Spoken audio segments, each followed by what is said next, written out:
और जब उसने 7वीं मुहर खोली तो स्वर्ग में आधे घंटे तक सन्नाटा छा गया।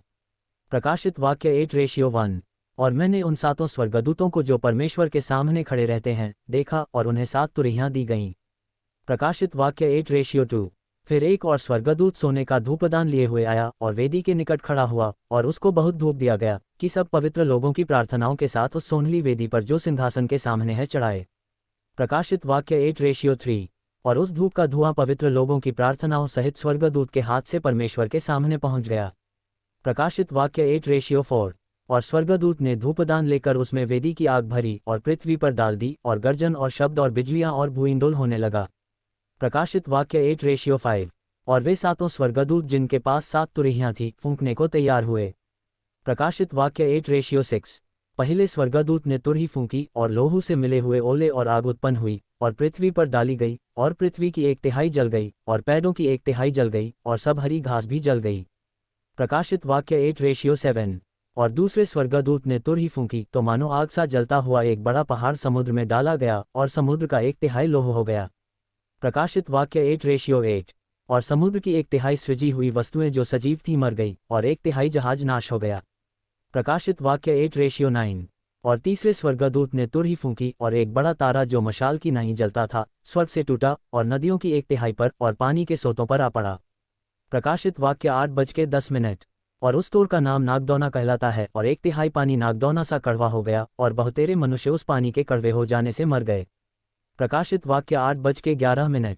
और चौथे स्वर्गदूत ने तुरही फूंकी और सूर्य की 1/3 और चांद की 1/3 और तारों की 1/3 पर आपत्ति आई, यहाँ तक कि उनका 1/3 अंधेरा हो गया और दिन की 1/3 में उजाला न रहा, और वैसे ही रात में भी। प्रकाशित वाक्य 8:12।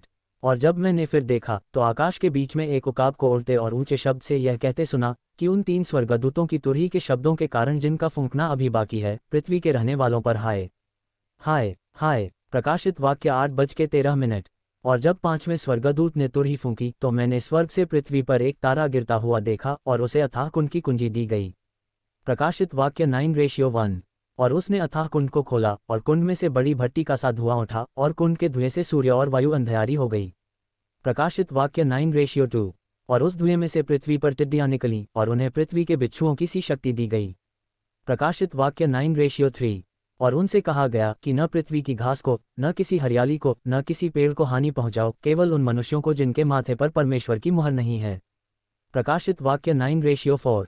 और उन्हें मार डालने का तो नहीं, पर 5 महीने तक लोगों को पीड़ा देने का अधिकार दिया गया, और उनकी पीड़ा ऐसी थी जैसे बिच्छू के डंक मारने से मनुष्य को होती है।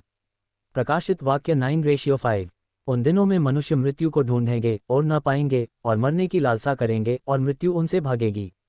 प्रकाशित वाक्य 9:6। और उन टिड्डियों के आकार लड़ाई के लिए तैयार किए हुए घोड़ों के से थे, और उनके सिरों पर मानो सोने के मुकुट थे, और उसके मुंह मनुष्यों के से थे। प्रकाशित वाक्य 9:7। और उनके बाल स्त्रियों के से और दांत सिंहों के से थे। प्रकाशित वाक्य 9:8। और वे लोहे की सी झिलम पहिने थे, और उनके पंखों का शब्द ऐसा था जैसा रथों और बहुत से घोड़ों का जो लड़ाई में दौड़ते हों। प्रकाशित वाक्य 9:9। और उनकी पूंछ बिच्छुओं की सी थी, और उनमें डंक थे, और उन्हें 5 महीने तक मनुष्यों को दुख पहुंचाने की जो सामर्थ थी वह उनकी पूंछों में थी। प्रकाशित वाक्य 9:10। अथाह कुंड का दूत उन पर राजा था, उसका नाम इब्रानी में अबदोन और यूनानी में अपुल्लयोन है। प्रकाशित वाक्य 9:11।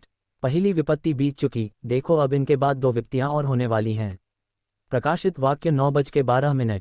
और जब 6वें स्वर्गदूत ने तुरही फूंकी तो जो सोने की वेदी परमेश्वर के सामने है उसके सींगों में से मैंने ऐसा शब्द सुना। प्रकाशित वाक्य 9:13। मानो कोई 6वें स्वर्गदूत से जिसके पास तुरही थी कह रहा है कि उन 4 स्वर्गदूतों को जो बड़ी नदी फुरात के पास बंधे हुए हैं खोल दे। प्रकाशित वाक्य 9:14। और वे चारों दूत खोल दिए गए जो उस घड़ी और दिन और महीने और वर्ष के लिए मनुष्यों की 1/3 के मार डालने को तैयार किए गए थे। प्रकाशित वाक्य 9:15। और फौजों के सवारों की गिनती 20 करोड़ थी, मैंने उनकी गिनती सुनी। प्रकाशित वाक्य 9:16। और मुझे इस दर्शन में घोड़े और उनके ऐसे सवार दिखाई दिए जिनकी झिलमें आग और धूम्रकांत और गंधक की सी थीं, और उन घोड़ों के सिर सीनों के सिरों के से थे, और उनके मुंह से आग और धुआं और गंधक निकलती थी। प्रकाशित वाक्य 9:17। इन तीनों मरियों अर्थात आग और धुएं और गंधक से जो उसके मुंह से निकलती थी मनुष्यों की 1/3 मार डाली गई। प्रकाशित वाक्य 9:18।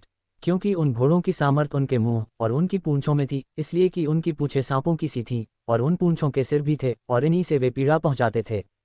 प्रकाशित वाक्य 9:19। और बाकी मनुष्यों ने जो उन मरियों से न मरे थे अपने हाथों के कामों से मन न फिराया कि दुष्टात्माओं की और सोने और चांदी और पीतल और पत्थर और काठ की मूर्तों की पूजा न करें, जो न देख न सुन न चल सकती हैं। प्रकाशित वाक्य 9:20। और जो खून और टोना और व्यभिचार और चोरियां उन्होंने की थीं उनसे मन न फिराया। प्रकाशित वाक्य 9:21। प्रकाशित वाक्य 4:10। प्रकाशित वाक्य